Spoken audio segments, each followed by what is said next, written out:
C'est le plus vaste conflit armé de l'histoire humaine, une guerre dévastatrice qui a mobilisé des dizaines de millions de combattants à travers le monde.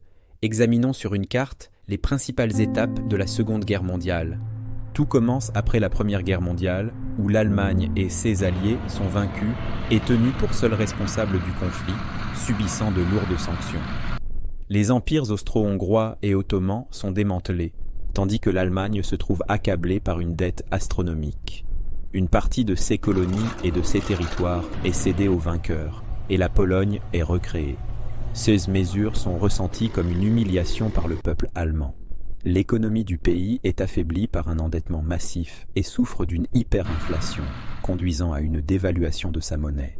En novembre 1923, la valeur du mark a augmenté de 1000 milliards par rapport à 1914.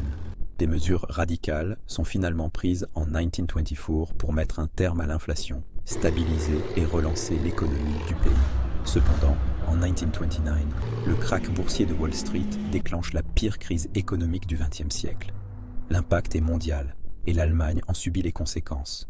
En quelques années, le chômage explose, favorisant la montée du nationalisme qui conduit, en 1933, à l'accession au pouvoir du parti nazi, avec à sa tête Adolf Hitler.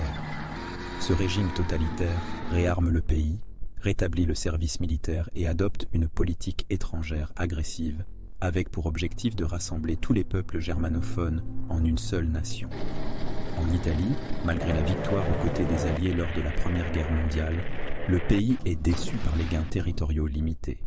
Depuis le coup d'État de 1922, mené par le parti fasciste, l'Italie est dirigée par une dictature. Elle entame une politique coloniale en annexant l'Éthiopie et en préparant une future invasion de l'Albanie. En Espagne, débute une guerre civile de 3 ans opposant le gouvernement républicain, soutenu par l'URSS et des brigades internationales, aux nationalistes dirigés par Franco et appuyés par l'Italie et l'Allemagne. Ces deux pays en profitent pour tester leurs armées et renforcer leurs liens diplomatiques. En Asie, le Japon poursuit son expansionnisme politique, profitant du chaos de la guerre civile en Chine pour conquérir de nouveaux territoires. L'armée japonaise fait usage d'armes chimiques et bactériologiques et se livre à des massacres de population.